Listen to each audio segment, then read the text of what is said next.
um roteador, né? Por que o roteador é ativo na rede? Porque ele tem uma função de definir, como está dito aqui, baseado em determinadas regras, ele escolhe como as coisas vão se comportar, como essa interação dele com a rede, tá? Ou dos outros componentes com a rede, vai acontecer, baseado em determinadas regras.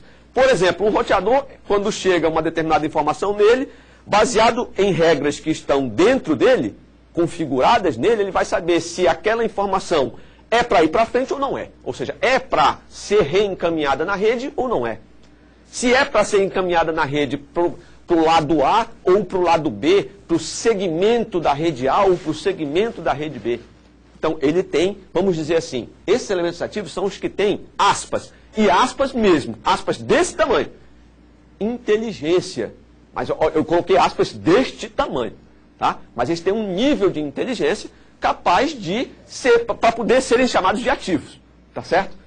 Ok? Mas existem também os passivos, como você pode acompanhar aqui no slide, que, por outro lado, são dispositivos que não possuem qualquer tipo de processamento, certo? Portanto, eles são aqueles sem, aspas de novo, sem inteligência. Professor Evandro, um exemplo disso. Hub, né, Perfeitamente. uma bridge, né, uma ponte, né, também, serve apenas para ligar, né? Eles servem como apenas uma ponte, uma ligação entre redes ou entre ativos. Perfeitamente. Né? O hub é um exemplo clássico, porque não sei se esse nomezinho, né? A gente fala hub, escreve hub, né? Não é nem hub, eu acho que é UB. UB, H-U-B. Mas aí o inglês, enfim, a gente aportuguesando da hub ou hub, tanto faz. Mas enfim, é aquele camarada onde você espeta os cabinhos azul, aqueles cabinhos azuis que saem do computador e entram lá e entram nele. Só que o que acontece? Aquilo ali só é um concentrador de sinal.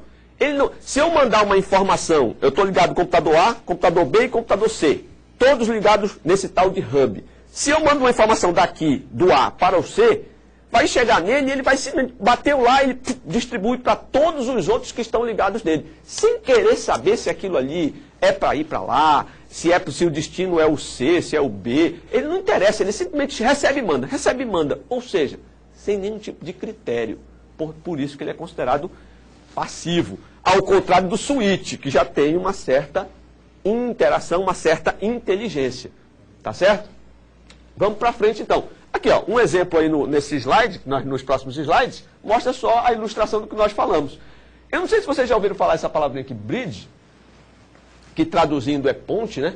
Que na verdade é muito usado em rede de computadores para fazer a interligação entre uma rede e outra. Quer ver? Todo mundo já deve ter ouvido falar em algum momento da vida, da sua vida com informática aí, em um camarada chamado ponto de acesso, ou access point. Esses caras que provêm acesso sem fio ao seu notebook.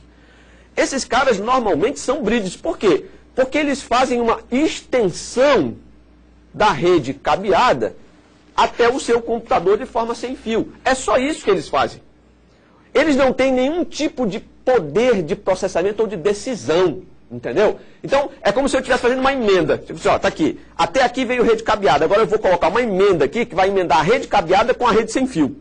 De forma que essa rede cabeada possa chegar até naquele ponto lá, né? Que é um ponto onde não possui acesso cabeado. Para o cara poder se movimentar, acessar com o notebook e tal. Então as bridges servem para isso, para interligar uma parte A da rede com a parte B, sem nenhum tipo de critério. Beleza? No próximo slide, a gente fala dos routers, ou roteadores, né?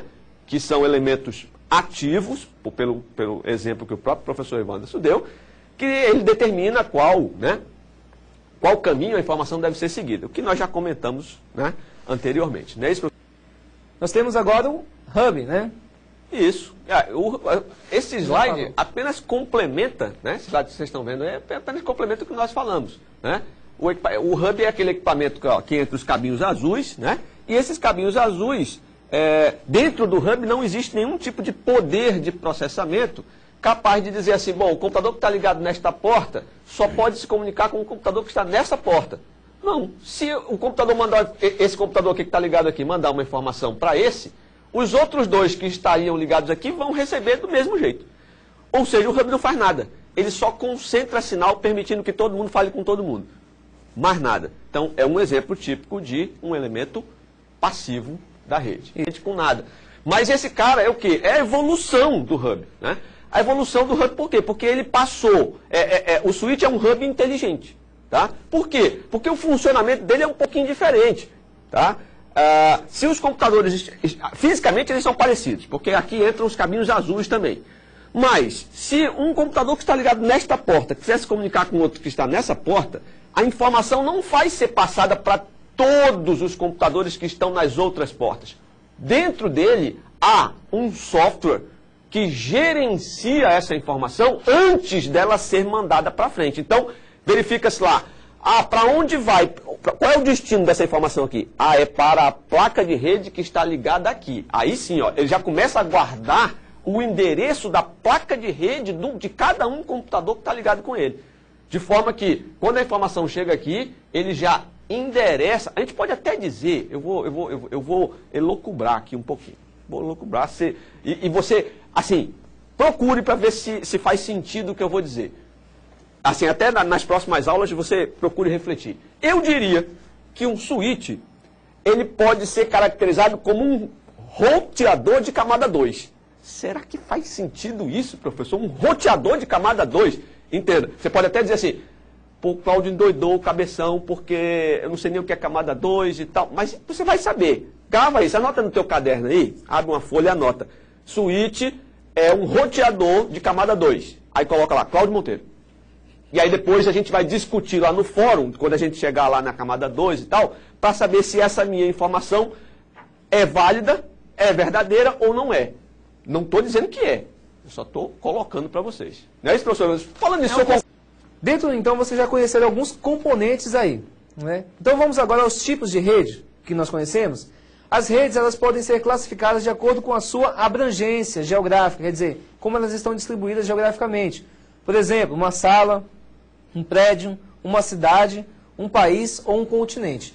Então o tipo de rede vai ser definido pela distância que ela ocupa, ok? Como ela está distribuída geograficamente, sem salas, sem país, município, estado, bairros, continentes também.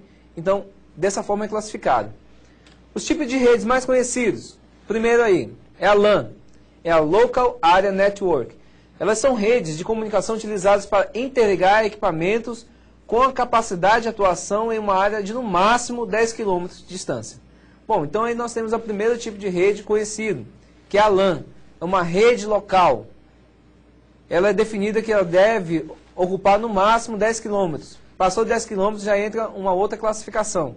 Então, você pode ter uma rede aqui no seu prédio e no prédio ao lado, interligadas uma com a outra você tem uma rede local. O que caracteriza uma rede local, na verdade, é o quê?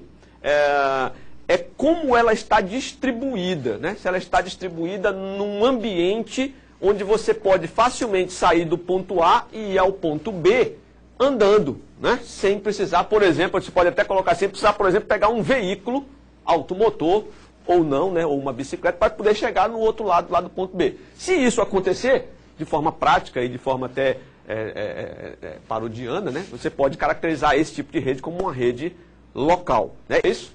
Agora, se foge, ou seja, se essa área começa a aumentar, então você já tem um outro, isso é tudo conceitual, tá, gente? Você tem um outro tipo de rede, que é a MAN, né?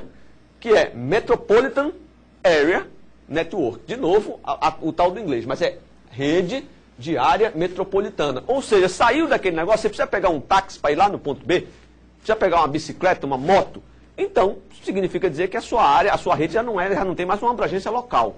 Ela vai começar a ter uma abrangência que a gente chama de metropolitana, ou seja, vai estar cobrindo uma área dentro de uma cidade, um bairro, né, ou um bairro de uma cidade, ou vários bairros de uma cidade. Um exemplo que a gente pode ter de uma rede dessa, normalmente, é uma rede, por exemplo, de fibra ótica, né? Uma rede